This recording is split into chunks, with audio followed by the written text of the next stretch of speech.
Howdy, y'all. Welcome to the EEARSS Podcast. I am Alligator Robb, Frank. Some people call me Eddie. That's even more confusing. It happens sometimes. My niece was doing it the other day. Well, actually, the last time I was in Chicago, the last time I saw our guest that we're on with today in Chicago, my niece kept calling me Eddie, and nobody knew who she was talking to. It was pretty awesome. Because, again, my dad and my brother are both Frank, too, so...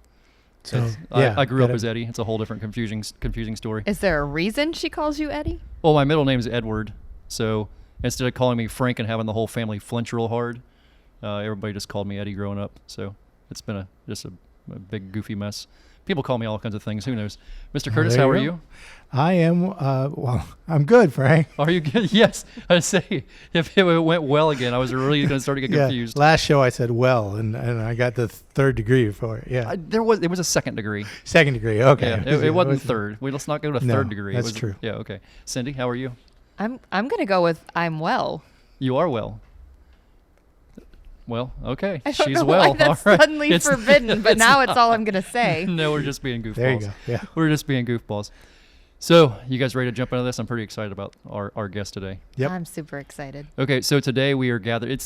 Again, I have to start with superlative time. If I'm going to go into this, I got to start with superlative time. So, today we are gathered here today. Yeah, it's feel like I'm. Who knows what's going on? Are we doing a wedding? Yeah, What is it? Frank is losing his mind. Cindy starts laughing, and I lose it. Okay, Today on the phone we have Miss Whitney Reynolds. Miss Reynolds is. I did not start the button. I'm sorry. Miss Reynolds is. Man, wow! I don't even know where to start with the superlatives. She's an absolute sweetheart. Some people you wonder, you go, man, can they actually be that nice? Yeah. Whitney is 100% that nice. She is an absolute sweetheart and one of the kindest people you ever come across. Miss Reynolds, thank you so much for joining us. Oh, I'm so honored. And, it's kind of been one of those weeks coming off of a big holiday and everything. You're kind of like, well, I hope I was nice to my kids on Easter.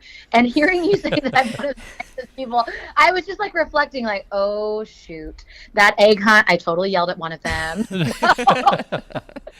But thank you for that kind intro. I tried my best. I believe in kindness and I try to spread it. Yes, ma'am. You do lots of that every day. You have something. I notice even the simple things, even if it's social media or whatever it might be, every day you have something positive you're putting out there. You're putting that effort and that energy out there, and it's noticed and appreciated. I don't know if people tell you that often enough, but it really is, and we're getting a lot out of it, and we appreciate who you are and what you stand for. Well, thank you so much for saying that. Yeah, I thoroughly try, even like when I put stuff on social, I get asked a lot. People say like, oh, how did you know I needed that? And I said, that's what I needed today. I needed to remind not only you, but myself that, there is hope out there. There is, goodness in the world. And so usually the stuff I put out there is also for me. Yeah, it's the best kind of medicine, without a doubt. So tell us about you, where you're from, how in the world did you end up in Chicago, and tell us the whole story. Yeah, so I am originally from Oklahoma. I was a small town little kid that knew around the age of 6. I mean, that's what we've determined because there's not a day I don't remember knowing what I wanted to do, but I always dreamed of being a talk show host. So back in the day, we would take a paper towel, empty holder, and a tennis ball and tape it together, and that was my microphone. And I'm a product of 86. So, back in the day, the cameras were so huge. So I always say, bless my heart. They had to carry it like a boat on their shoulder to pretend. And I started cultivating this dream of wanting to tell stories. I always had the gift to gab. And then it was a little bit of a situation that, and I always say it was a delicate and challenging childhood that I encountered around the age of 8. And that really gave me some insight into my adult career of where I would transition the show to. Because up until that point, it had always been a dream. And as I still worked on making the dream a reality, it was still just about talking and being on TV. But in my mid-20s, I had this major shift of connecting the dots, basically combining the dream with a mission and being the show that I needed as a kid. And that's really where I landed up with the Whitney Reynolds show. Wow. That's amazing. So I'm trying to think of a way to, describe. You're all about inspiring people. You're all about positive change. Heck, you've won awards for being like the humanitarian of an area, the female leaders, female leader awards, female leader of the year. What do you credit all that to? What, as far as where do you get that inspiration for all that stuff? For me, it's been the challenging moments. It's been the hard times that I've had to push really, really for myself. And I think so often, especially in the day that we live in with social media, we lead with beauty of like everything's perfect. And the reality is a lot of those hard moments really made me who I am and created the foundation of what we were going to create. And, it starts even, I go back to college. I wanted to go to Baylor, and I actually didn't apply to Baylor because I applied to a smaller Baptist school near my hometown, and I actually got rejected. And then Baylor sent me an acceptance. I'm telling you, I had to push. I ended up going on a provisional program, and this is just like a small tidbit, but those are those moments of like true definition of like how we got here. And I also call those God winks, like the no's that turn into yeses and the hard times that turn into beauty. Those moments are really what have created kind of this, I want to say, this beautiful cloud around me of letting people know like they can do what they want to. Dreams do come true, but no's will also happen along the way. So that's really where these awards and these credits have come through, is just sharing kind of those moments, the moments that a lot of people don't lead with. Okay. Yeah, that makes a lot of sense. I had read somewhere that you actually got your TV career started in high school with your TV production program, right? Yes, and that is, again, my little small town. Who would think Durant, Oklahoma, at this time the population was not as booming as it is now, but at the time, like, our little school had a TV department, and it's so cute. I keep that on my demo reel, which now it's just more for memorabilia. But when I was first sending out my tapes of who I am and how long I've wanted this, and I was sending them to all the markets, it was so cute. At the end of it, it's like, I'm Whitney Reynolds, thanks for tuning in. So, it was so cute and charming. I was like, oh, little Durant. I love it. That's pretty epic. So yeah, Mr. Curtis, that's the kind of difference that you're making in people's lives right there. It's pretty amazing. Whoop, my phone is doing something crazy. Thank you. Appreciate that. Thank you. Yeah. So tell us about the role of faith in your life, Whitney. Well, I would not be anywhere where I am today. I would not have what I have. I would not have seen what I've seen. I would not be doing the outreach I'm doing without my faith. Faith is what I stand on. And when times have been really shaky, my faith is what has always gotten me through. My faith really has propelled me to this new height of a national show. And I say this, we're not a Christian show, but if you know me and you follow me, you will follow the steps that I know got me here in the way of my faith is everything. Yes, ma'am. Yep. We're both very similar on that front. It's pretty obvious. Pretty obvious when you take a time to sit back and think about it. You don't even need to think about it, but it's just, when you take time to look at it that way, it makes a lot of sense. It does. It also makes you just really, I struggle with the thought of people that have not found their solid faith yet. I don't know how I would live a day, honestly. Like there are so many weird things that happen in the world we live in, and my faith is really my backbone. Yeah, I wouldn't be here after the last year without a doubt. It would have been pretty close to impossible otherwise. Totally. Yep, without a doubt. So your family, I'm trying to think. The first time I met you guys was when you guys were in Orlando, and you came over here to the Space Coast for a little wildlife adventure at the Maryland National Wildlife Refuge, and I got to meet your husband and your kids. You have the most polite two kids I think I've ever met in my entire life. And your husband is awesome. Y'all's love story is amazing. Talking about inspiring, that's some inspiring stuff. Tell us about your family. So I am the mother to two crazy, adorable, and as their teachers told me today at parent-teacher conference, respectful twins. Which I said, really? Are we talking about the same two kids? I think they like bottle it up for me when I pick them up in the little line after school. They're like, "Oh, we've saved all this for you, Mom." But they are 5 now, and it's a really fun season in our house because they are turning in to little people. I mean, we've known them for 5 years, but it's really cute for them to come in and tell stories today. Again, unbeknownst to me, which of course there was emails for months, the school was out today for parent-teacher conference. I just didn't quite understand that the kids can't be there too. So around 6 o'clock last night, it dawned on me, oh, the kids are out of school tomorrow. So I had interviews today, and my son, he is so funny. He just kept opening the door and crawling in. And then my daughter was pretending to be a TV host today and fake typing on my iPad. So it was a really fun adventure today, but that's what I'm loving about the season they're in is we're actually making memories as a family, and they're ones that we want to remember and cherish and really, kind of, it's one of those seasons that I have to say it's just really fun. And we're learning a lot about the kids and kind of, my son really has popped out of his shell this year, which is so cool because our daughter's always, I'm sure she talked her ear off when we were there, if I recall. Yeah, it was pretty epic, without a doubt. Yeah, she had all kinds of questions and things to ask, and your boy did kind of sit back and just kind of watch, kind of took it all in.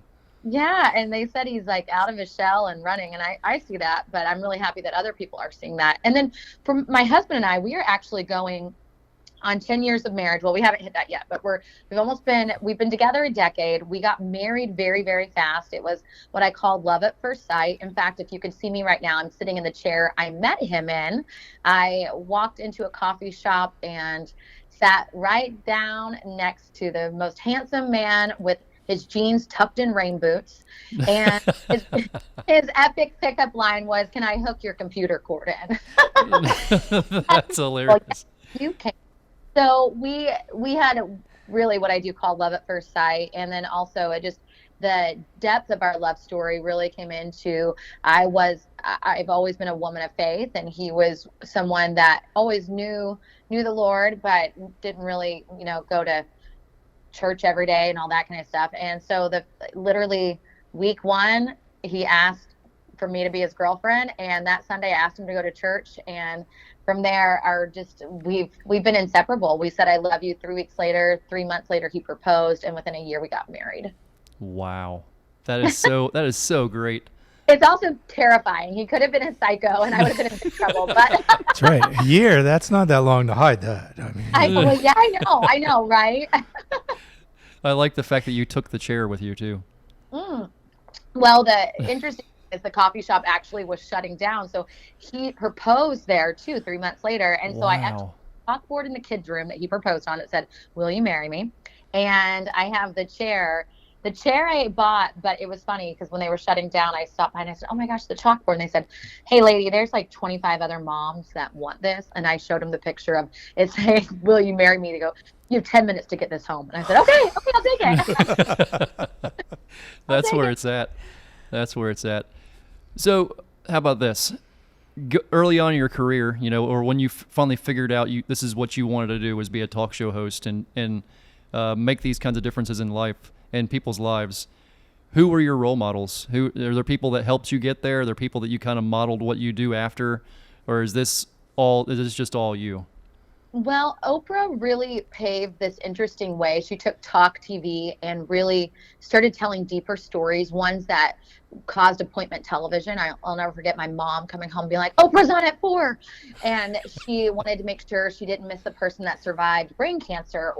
And it was stories that really left a mark after the show was off. And so that took what originally was the old way, and I don't know if you remember, like in the 90s, the talk shows of like, who's your father, who's your cheating on who. Those were that was kind of the way of the 90s. Oh yeah, everything was very sensational. Yes. And then Oprah transformed these deeper stories. And I knew that was paving a way for storytellers like myself, but I knew we'd have to do it different. I will never forget, like, I was in college, and, then I was at Good Morning America, and people are like, well, what do you want to do? And I'm like, be a talk show host. And they're like, dream on. And that's literally what I did. I kept dreaming on, because there's no path to really being a talk show host. There's no set out okay, I'm going to apply to be Whitney Reynolds or the Drew Barrymore show or Oprah. It's kind of different paths that take you there. So my natural way was journalism and learning how to talk very well on TV. And so I became a morning anchor, and I talked for 2 hours a day. It was very bad when I started. In fact, I'm extremely short. I'm 5'1", and they would put me on a box to read news clips at different time. And first, I fell off the darn box and forgot my name. And I thought, if people have me back, I will be better tomorrow. She is my spirit animal. You're right. But I came back, and I learned to talk. I remembered my name. I became friends with that box.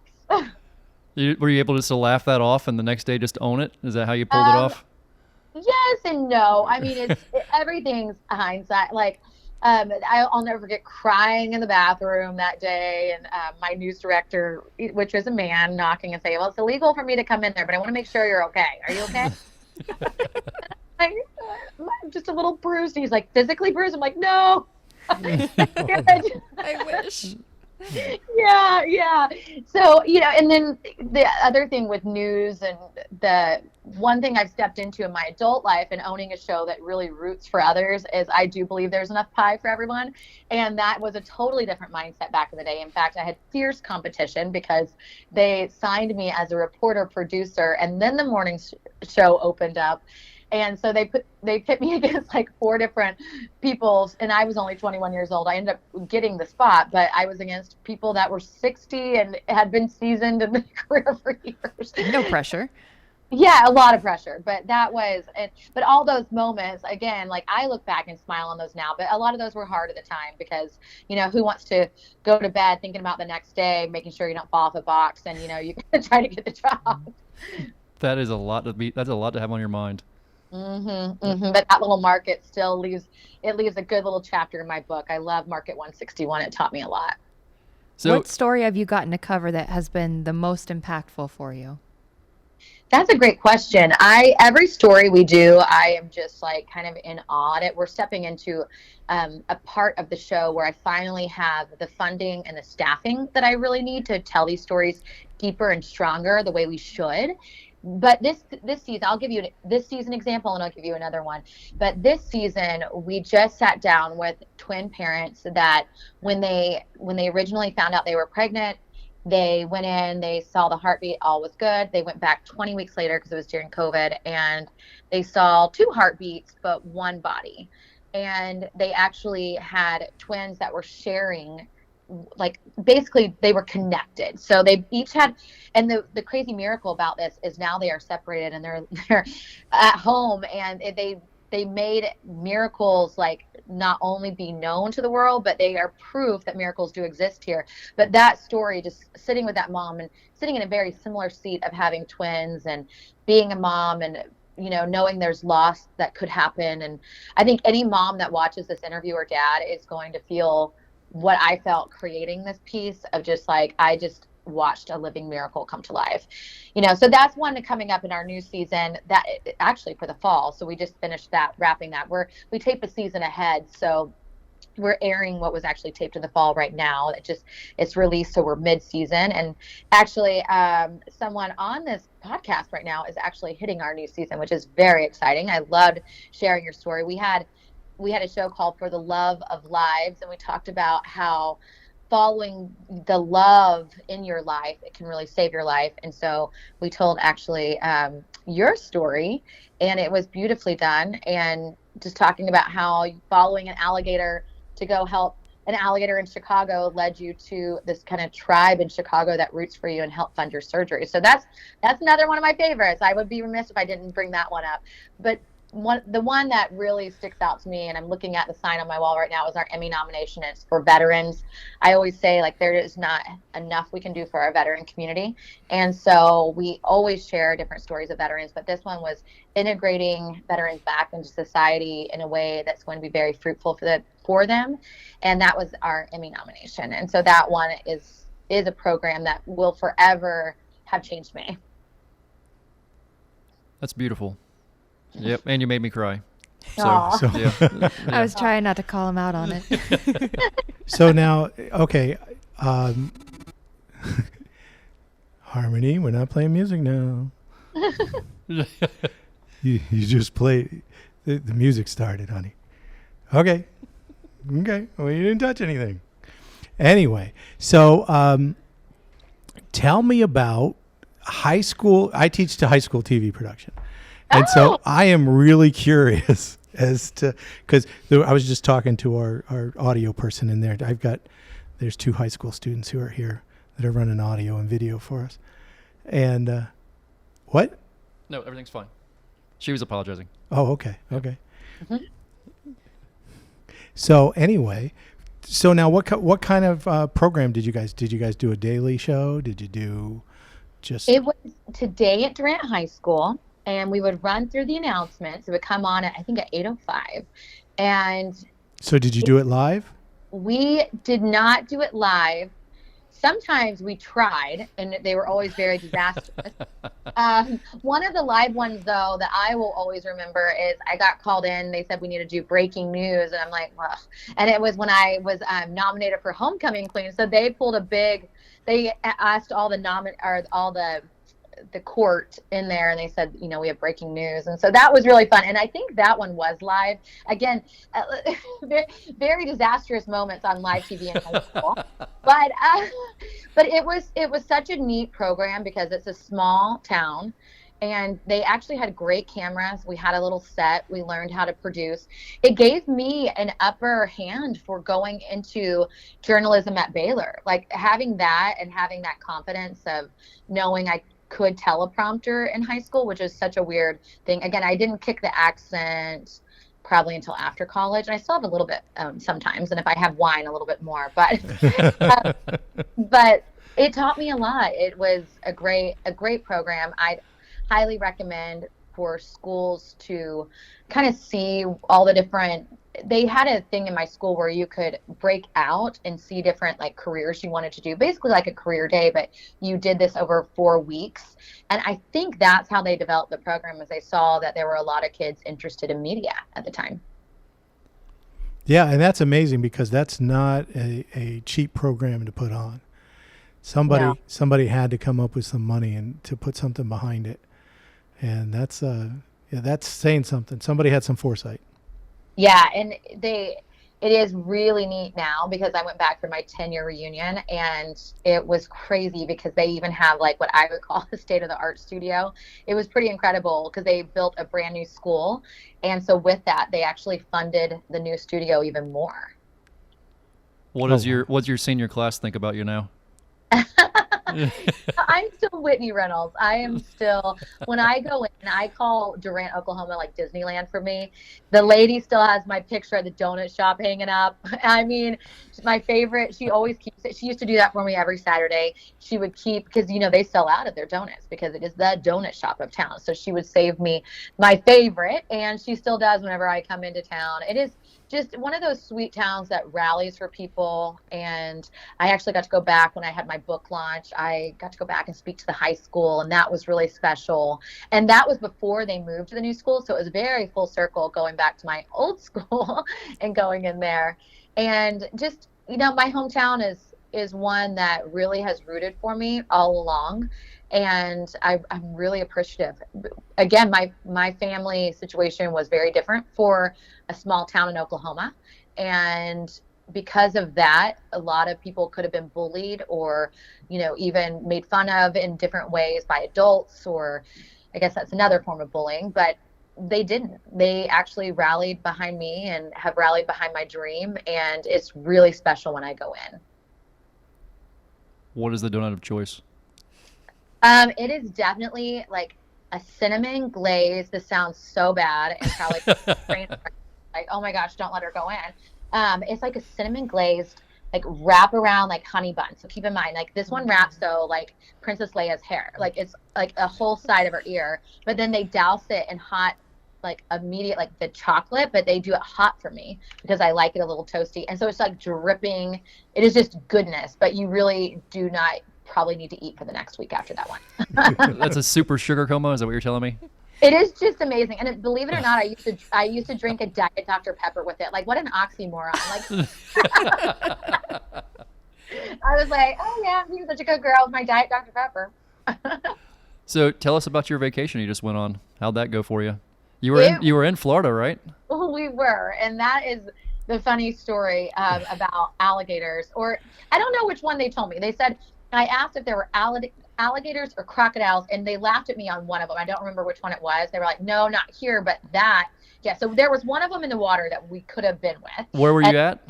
We were in Amelia Island, and there's like little, you can take the little, I guess you would call them channels, up to like, we ate lunch in Georgia that day in this cute little town. And the funny thing is though, so keep in mind, I was kind of not picturing us getting in the water because they told us either alligators or crocodiles. I don't remember. It'd be alligators. Yeah. Okay, no crocodiles up there. Yeah. Oh, yeah. Exactly. That's exactly how they said it. And then giggled at me. And so the alligators, they said, yeah, alligators could be in here. Also, the Coast Guard is in here. They're doing training today. There could be sharks because they could come in. Yep, they're all there. And so we love pontoon boating. We sound definitely like we're in our 60s, but we love it, and we have so much fun on it. And we wanted to tube behind it, but again, when they said there could be sharks or alligators, my husband's like, I think we'll keep our family in the boat. So the funniest thing happened, we were driving right along, and all of a sudden we come to an abrupt halt. There was a sandbar that we did not see. And my Oklahoma self jumped right back into motion because I grew up on like muddy water. And so before I knew it, I cannonballed in. I had him raise the motor, and I pushed us out of the sandbar. There you go. Like, who is this girl? Like the city slicker. Like I literally cannonball with clothes on. Previously, I was doing like Instagram videos, like with sunglasses, my hair still in pristine shape. All of a sudden, I cannonball in. I'm in with alligators, potentially sharks, and I just I did it, and it was so funny. Once I got back into the boat, though, the gravity of what I had just done was like, oh my goodness, I could have lost a limb. Like, who knew? And that's what living in Florida is like every day. Yes, exactly. And it was quite the adventure. I have to tell you, like the adventure continued. We ended up grabbing lunch in Georgia, and we parked our boat. The guy said, leave your bags. We did. And when we got to lunch, we're like, he was so friendly. And he told us to leave the boat keys in there, our bags in there. Is our boat still going to be there? Sure enough, it was just Southern hospitality. It was all there. It was just a reminder there are good people. We should not be worried. Like no one's going to do a boat jacking. Like it was fine. I got a little concerned for a second as you were telling that story. I was like, oh no, this is going bad. I know. Well, we didn't really realize it until we got to lunch, and he like waved us into shore, like park here. I'll help tie you up. It was just a kind gentleman, and I had faith restored in humanity after that. I mean, everything was there. Thank you, Florida man, for looking good for us. We appreciate that. I know. Thank you, Florida man. Yes, we appreciate that. Good grief, yeah, that could have went all wrong. I know. It didn't even register to us until we ordered lunch, and Dave was like, "We're gonna get this to go right now. Everybody, back to the boat." What'd your husband think about you diving into the water? He was very, very proud. I mean, keep in mind, it was a cannonball moment. I he was like, some people go in with the ladder. You just like cannonballed it. Your dramatic self was saving the family. And I did. The kids like all cheered for me. The Coast Guard, I thought, saluted me. I don't know. That was like what was happening in my head. I just like went into action. I grew up like on a lake, but not with alligators or potentially sharks. So that was what was so funny, as I was like, ooh, that could have gone a little sideways. I always tell people you did the right thing. You cannonballed in, yes, and so 100%. Cleared the area because they were like, nope, don't want anything to do with this. No, yeah, she is out of her mind. Like we don't want any part of this. This is we're done. Yeah, I always tell people to worry about taxes or terrorism or something important. Don't worry about alligators and sharks. Yeah. And it's true. In that moment, I was not, until after I got back in the boat, I thought to myself, whoa, that could have gone very different. You know a guy. It's okay. I do. That's what I told him. That was like my extra call. That I was like, I know a guy. Stay away. He'll find you. That's hilarious. Oh, Lord. You want to do some trivia with us, Whitney? Oh, sure. Okay. I don't know what I'll be, but I'm in. So again, I try to market the trivia to the person. So I think I got something that might work out for you. Okay. All right, and Bill and Cindy will help you out. Okay. And then I'm going to hold the paper up so Bill doesn't cheat. He still thinks I can read it. Okay, so this is Chicago trivia. Oh, no. So, yeah, poor Frank Schwindel, the Cubs first baseman, when he was on, we had Chicago trivia, and poor Frank, I didn't know that I was literally striking him out with Chicago trivia. I felt so bad about that. Now, the last 2 nights they've been playing the Rays. Yeah. So I've watched them. Have you watched him play? Yeah, Frank had a home run Frank's night no before. joke. Did a triple. Yeah. Had a triple last night. Yeah, Frank's He's no doing joke. great. Yeah, he's doing great. He's a great player and a great guy. We're going to see him Saturday. Are you really? You going to the game Saturday? We're doing a little T-ball action in the morning and then Cubs in the afternoon. Who are they playing? Who are they playing Saturday? They are playing Pittsburgh, and that's part of it. My husband's from. So, but we will be wearing our Cubs. I actually just got to go behind the scenes in Wrigley and do a taping with the Cubs charities coach. And so it was really exciting to be on the field. I lost my tennis bracelet in the dirt. We found it. It was all okay. But Wow. It was quite the day. Did they have to break out like the metal detectors to find it? My poor staff, they were doing it for me. They were like crawling around, but they were like, it was so neat at the same time. It was like crawling around on first base. Who gets to do that? This is true. Did you go ahead and run the bases while you were out there? No. We had a very, very strict keeper of us. We stayed where we were told we could stay, but it was really neat to get to be on the field. Yeah, you got to hang out at Frank's second home at first base. Oh, yeah. Yeah, that's pretty awesome. That is pretty awesome. Okay, all right. Serious time. Chicago trivia. Okay. Take a breath. All right. Number 1. What was the original name of the Cubs baseball franchise? Oh. The Cubs? They were before they were the Cubs, they were something else. You're not doing trick questions? No, ma'am. No trick questions. Maybe trick questions, but this one's not. Cindy, you actually have this? Well, probably not. You might. Probably not. What was it? A color?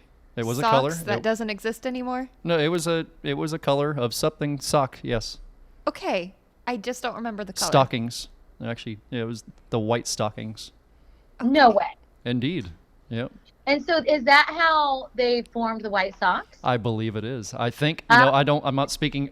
Somebody in Chicago right now is throwing things at me and cussing and saying that's not what happened at all, Frank. But tell them to DM us. DM us. Yes, exactly. Send me the actual details because I'm pretty sure the White Stockings went to the Cubs, and then the South Side of Chicago said we're making our own baseball team. We're not going to put up with that, and hence the White Sox. Wow. It sounds plausible to me. Yeah, but they were the White Stockings. They were the White Stockings. It's ironic to have socks and stockings. That is, yes. Yes. You don't ever hear the word stockings anymore. Not a coincidence. Can't be. Do you ever hear the word stockings anymore? Yeah, Christmas time. Oh, yeah. There you Valid go. point. Okay. Yeah, valid point. You're right. Number 2. When was Chicago incorporated as a city? What year? It was incorporated. It was a town. It became a town in 1833. Okay. So it was after that point it became a city. Okay. I'm so tempted because we can't see each other to Google this real quick, but I'm not going That's true. She could do that. You could 100% do it. She could do that. I'm testing my own willpower because I almost did it really fast. Harmony's probably doing it in the control room. She's probably no, she's not. She didn't care. I'm too ADD though. Y'all be like, Whitney, are you still there? And I'm like, wait. Yes, I am. So it became a town in 1833. Okay, I'm gonna go with 1897. 1857. Oh, I would say close. It no. was- no, We I'm haven't done wrong. it yet. That was just a It guess. does have a 7. Oh. It does have a 7 in the last number. I will give you that. I would figure because the railroads. I mean, that's kind of what made Chicago into a big city. Here comes the professor. Golly, 1877. So it became a town in 1833. It became a city in 1837. 1837. Okay, so Yeah. it wasn't. Yeah, It was really quick. it was pretty quick. Number 3. How many stars are on Chicago's flag, and what do they represent? Oof. Star wise, I know the answer to this because I've done all these tours. I've had the first it was the second trip I was up there. A guy named Ken Palmer at the Palmer House. Oh yeah. Yeah, he made sure I understood exactly what each one of those stars were. He would not hear anything else. He's like, "You are going to understand what these stars are for." And yeah, I couldn't get a good read on him at first. He actually just passed away.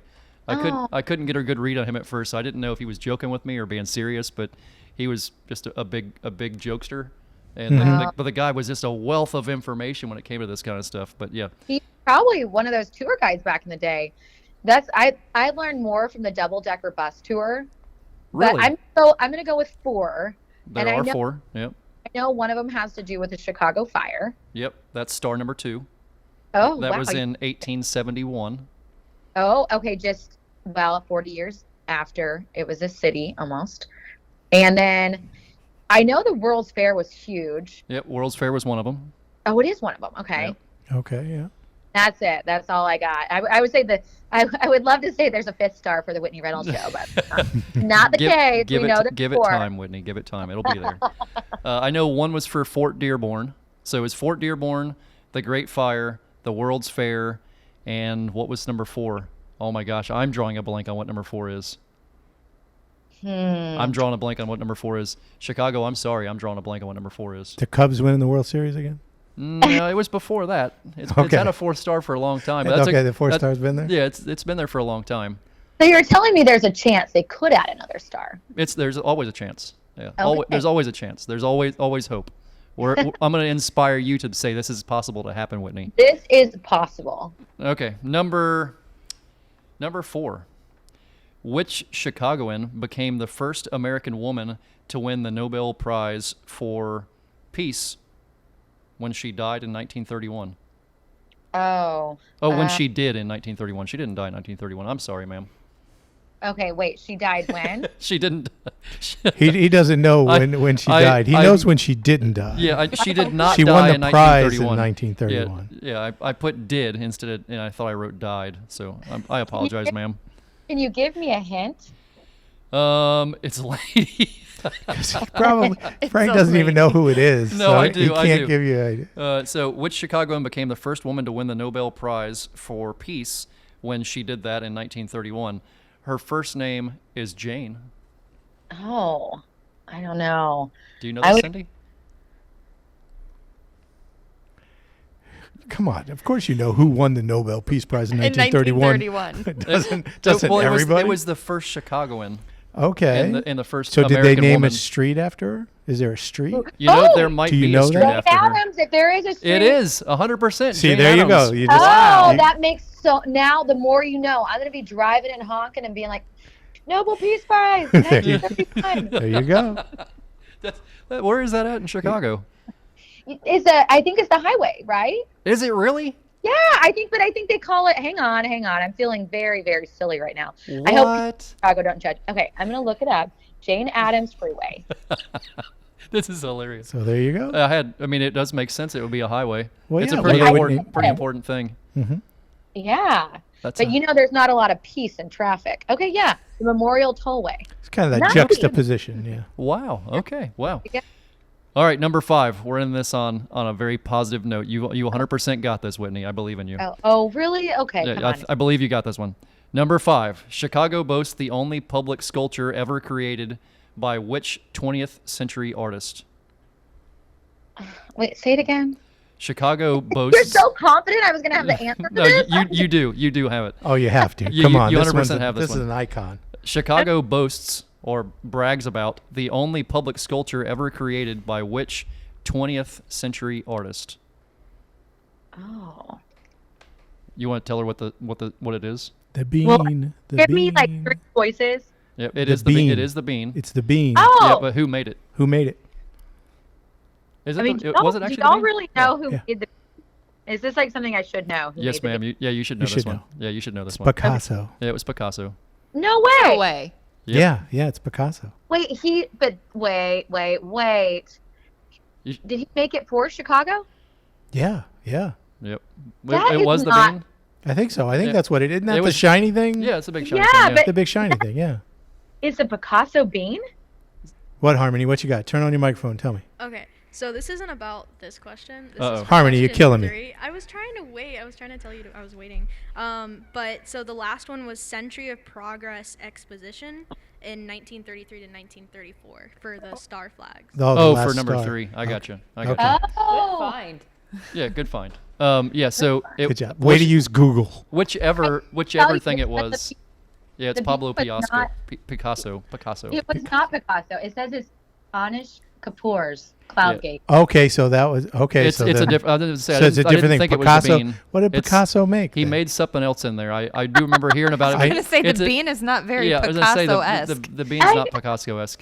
But he it- did. Yeah, he did do something. Yeah, he I did don't some know. big figure. Wait, and do we need to fact check all your trivia? Where's I the- know. No, it wasn't. Now I'm feeling bad It about wasn't for. I said the bean thing. He- The yeah. bean was me. I just and Oh, I don't know anything. So Pablo Picasso. what did Picasso make? What I don't is have my his phone public? to Google it. I I don't think have. Harmony's fact checking for us. No, she's not. Nope, she's she's a talking. high school kid. Yep, in she's some- in a she's whole different doing world right now. something She has no idea completely what's different. going on.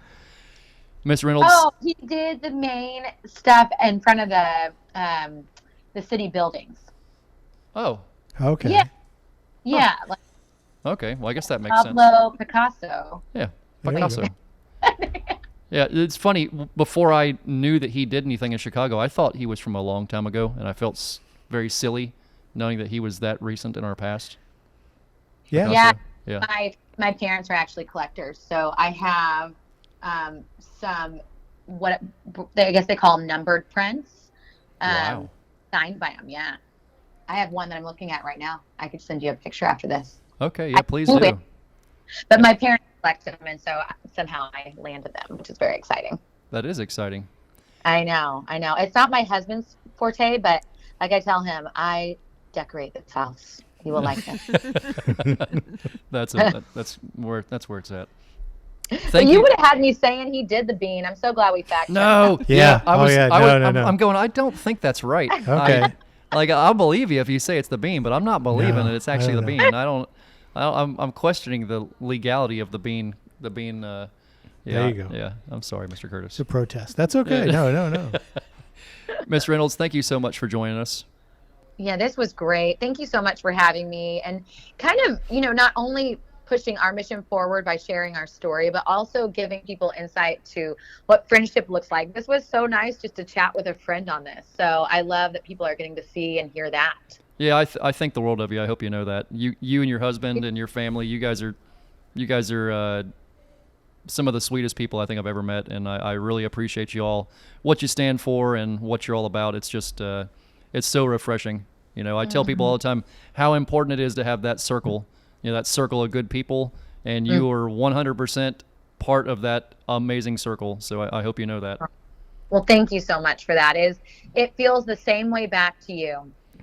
All right. Well, have a great day. Tell your husband and the kids howdy, and we'll catch up here soon. Okay. Thanks, everybody. Good talking to you. Bye. Bye. All right, guys. Thank you for joining us here on the EEARSS podcast. Anything else interesting going on this week, Mr. Curtis? Don't know what week this is going to air, so I don't know what to say. Yeah, It's really hard. Are we 2 weeks? We might ahead? be in June, so Yeah. somehow we're in the middle of June. Are In we- June, I'm in Texas visiting my children. Okay. And, Yeah, so- at this point, so this coming weekend, which this will not air in time. So again, if you guys can mentally zoom into where I'm at right now, so Frank's going to tell think- you something that Yeah. you can go, oh, I missed it. yes, I would have really enjoyed that. You would have so enjoyed being there. But this weekend, I'm doing a. Again, I'm sorry to even mention it. This weekend, I'm doing an But educational. yet you're going to. I 100% am going to. I'm doing an educational program at the Enchanted Forest Sanctuary on alligators on Sunday. We have a baseball. Oh my garage! I don't even know what sport we're playing. We have a football game on Saturday. Then a month from today, at the Enchanted Forest, I'm doing a reptile program on critters like that are in your office over there. Okay. And Cindy has no idea those are over there, but there's a bunch of critters. He's over got there. snakes in the control room. I a whole thought army you were of them. just joking. No, he's not. There's Oh, I'm snakes in the 100% control room. joking. What's going I'm on? 100% What's joking, happening? but I'll show you some afterwards. No. Yeah. So He's got them. I think he I'm- showed them to our last guest, and yeah, she was not. She was kind of like, yeah. She was excited. Harmony's showing you. They're snakes. she was excited. I think I'm in Chicago in July and August, and who knows what's going on from there. But yeah, There you go. blessings. We're doing every library in the county across the summer for all the summer programs. So yeah, me and Gator Bill are going on a rampage. A good rampage. A good rampage. A very yes. good rampage, because Good rampage can be a good word. It can. It could. can. Yes. Just like what was the other one? Rampage. Vermin. That was Yeah. it. Oh, varmint. Varmint. Oh, Yeah. it was varmint. That's right. Maybe that's what it Wait, was. so is vermin the plural of varmint? Is that like more than one varmint? Harmony Vermin? says yes, so I'm going with her. You can't say that thing's a vermin. That'd be that thing's a varmint, right? Varmint, and then the group of them would be vermin. Vermins. See, there we go. No, vermin. Well, why is couldn't you say plural. varmints? Look at the varmints. Because we speak English. Because English is terrible. Is varmints not a word? Now I'm confused. I'm going places that I did not expect myself to be going. Oh yeah, we're Yeah. definitely on a tangent, brother. this conversation went off the wire. I want to say super thanks to Miss Reynolds for being here. Again, she is probably one of the sweetest people you'll ever come across and ever meet. And I hope you guys all get a chance to check out her show and see what she's up to. It's the Whitney Reynolds Show. She's on Instagram at Whitney Reynolds. Yeah, great lady. So anyhow, Cindy, thanks for being here. Thanks for having me. Mr. Curtis. Now you didn't ask Cindy if she had anything going on. Oh, this week. Cindy. Yeah, what do you have going? I'm Come on, so you sorry. gotta ask Cindy if Oh, she my knows. garage. I'm so sorry, Cindy. What do I you don't got? know what week this is airing, See, so I'm not doing this. So pick a week. Yeah, Just pick a week. Pick and a week we'll and tell us make it something work. fancy. Tell us I something hope fancy. I have nothing going on. I can't tell you how bad I need quiet and nothing to go on at all. Are we getting together for a podcast tomorrow? I think we are, aren't we? That's a question for once we get. Yeah, down here. I'm trying to think what's happening tomorrow. Anyhow, y'all, thank you so much for joining us, and we'll catch you all next time. Bye-bye.